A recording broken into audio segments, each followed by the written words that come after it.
It's not like any reference to chicken coop just taken out of it. Because now you're getting confusing. Okay, these are portable, like I said, I can make any portable under chicken coop. So don't forget about the 120, So if we're gonna do something, let's make it plain language. 200 square Because what, foot. because they're gonna call down, they're gonna ask Pam, give me a definition of chicken coop, well, it's got chickens in it. Well, so does my shed outside, it's got chickens in it. So, I'm just trying to say, just to clean it up, we need to find some way to, shed's a shed, whether you got chickens in it, chickens, dogs, cats, cars, trucks, lawnmower. You know, it is what it is, we just need to have a definition of this is what it is, instead of trying to convolute this thing with different terminology on what they can have. I mean, I'm not gonna say I can get confused easily, but I'll tell you what, I can get confused sometimes reading this thing.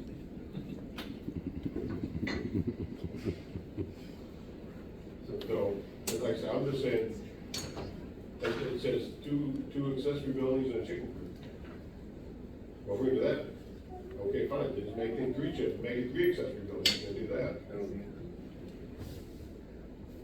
So, should I make it three, you can have three accessory buildings, 200 square feet max per building. Then you take the chicken coop out, and it's all, because what you're saying right now is I'm gonna have two at 200 and one at 120. They're all three buildings, and now let's say I decide to change that one chicken coop, I'm not using chickens anymore, but now, since that chicken coop is not being used, that, now I'm in violation because I don't have chickens. Would you have to limit the lot size? Well, you can't have three Well, this is, accessory. okay, I'm just trying to clean up this part of it. This is not going another tangent down the other way right away. I'm just saying, if we're gonna say two accessory buildings and a chicken coop, you just told me you can have three buildings on the property. So just to clean this up, you say you can have three buildings? Yeah, and then we need to go to the next step on this, which you just mentioned, we need to go on what size lot. And that's coming, so do we define how many you can have on a lot, or how many buildings you can have, how many accessory buildings you can have? I'd like to go one way first, we set this, then we can set this, and kind of work this in a rhythm here to get things lined up.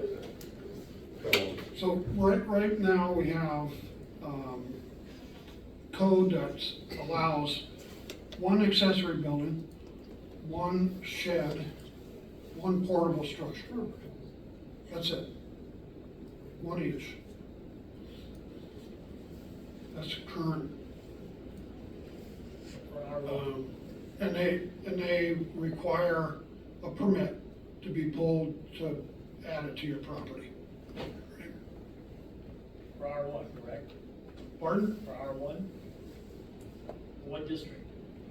One accessory, one shed, one portable structure. What district? R1 or RA? That's an R1.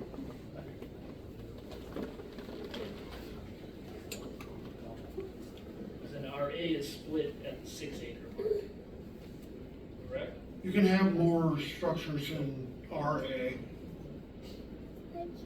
Currently in our. Only if you're over 6, otherwise it's the same as R1, isn't it? Yes. Yeah, so RA is the same as R1 until you're over 6 acres. And then you can have 3 accessory structures.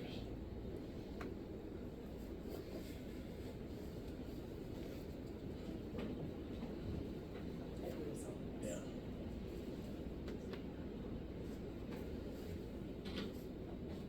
So what was that, Andy? Our R1 and RA up to 5 or 6 acres? Up to 6. You can Again, in have- terms of terminology, you hear everyone hone in on this 5 acre minimum and limit, and everyone thinks 5 acres and 5 acres to do, but it's 6 gets you over that next mark. So again, in terms of just clarifying code to get it to where it's all the same, because then you look at that in terms of what that accessory structures are, then they have limitations based on the size of the lot to the number of square footage, correct? Your total square footage of buildings plays in, Yes, but only in RA is it that 6 acre limit to allow you more, not in R1. correct?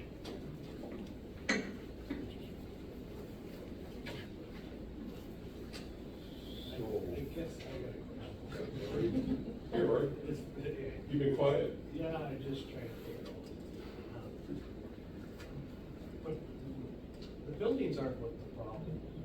I get complaints, and you guys keep saying you're complaining. Well, are the complaints the same person, or is it just one where we're talking to the people, and then you have all this in your ordinance already, that it has to be quiet, if you have 10 chickens, I don't care if you have 100, they gotta be quiet, and they gotta stay in their yard.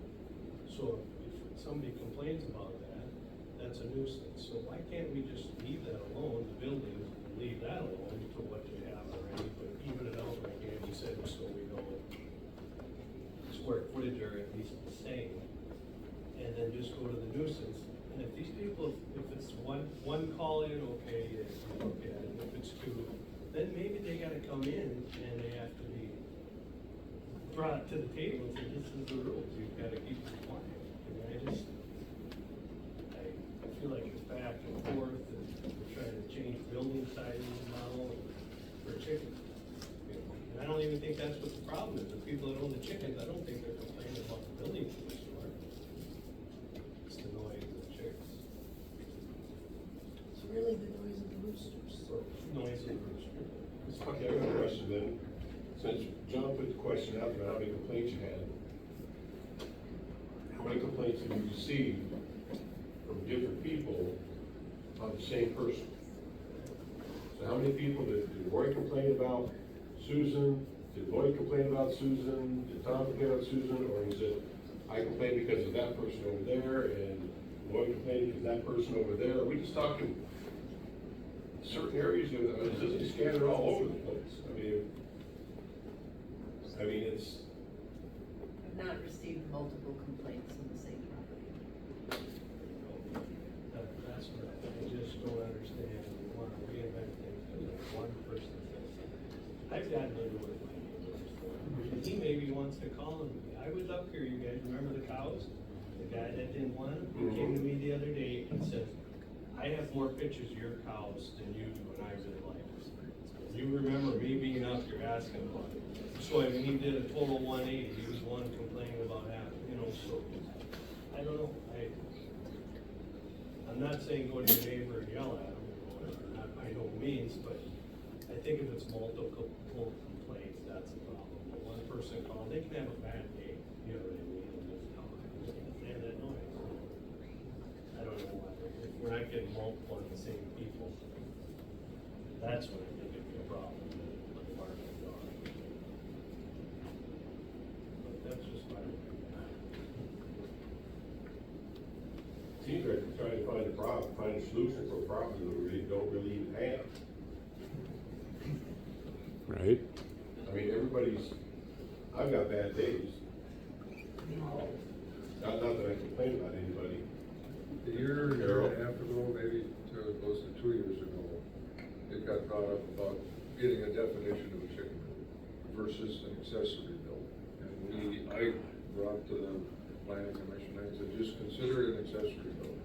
Leave it at that, regardless of the usage. And now that they come back, and maybe it's complaint driven, why they want to define the chicken coop. I think if we just go to the 200 square foot, same with the two temporary, one 200 foot per building, as the state code calls for, and one portable building, 200 feet, and leave it at that for the ordinance. And as far as usage of them, it's gonna have to go by a complaint thing, a zoning review, if it comes to that, if there's enough complaints that deserves looking into it. Because otherwise, yeah, we're trying to create an ordinance.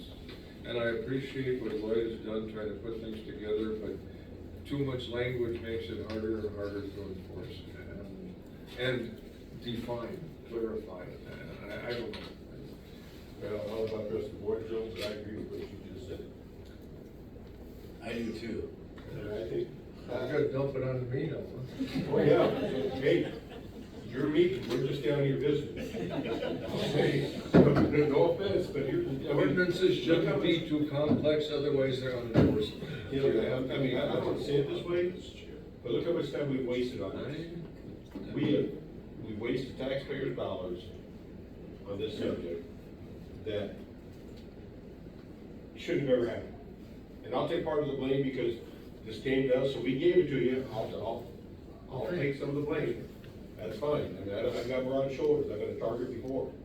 But this is ridiculous, but while we're even going through all this, I mean, I don't know what y'all think, no offense, because I appreciate what you guys do up there, Lord, I appreciate everything you do, because you must have been going, you were going through pages. You did a whole lot more than I ever would have done. But I think, Joe, you're right, I think make it 200s and we're done. We said we want to set a setback line, leave it at the setback, so we can't be right. Consistent setback as other buildings. Yeah. You know, 10 foot and 40 foot front yard, keep it consistent, then there's not a conflict of regulations. Is there any- And the other thing is for the number of chickens, the number of horses, number of whatever you wanna call it, if the stink is too bad, complain about it. And you're gonna have 200 chickens, you're gonna have a pile of crap. Oh, yeah, you are. So, I mean, that will be a nuisance, okay? And that's another issue, that can be handled very easily when it comes to that. If the people are handling it on their own, tilling it in the garden, putting it in their fields, whatever, that's managed the way it's supposed to be done according to the EPA, pollution control, all the rest of it. That, I think, will be self-monitoring. And, I mean, I remember years ago when Buck was spreading the calendar down on the field, all the neighbors complained about the smell, you know, he was there before you were, so. But that's still, that stuff can be handled, you know. Let's just say I've got an aroma that comes from the south of me, You know, and, well, to me, it smells like muddy, okay, because it's pig manure, but I don't have a problem with it. I mean, to me, I grew up with it, so, I mean, to me, it doesn't bother me. I think the nice part of it, if we do this, Susan doesn't even have to go.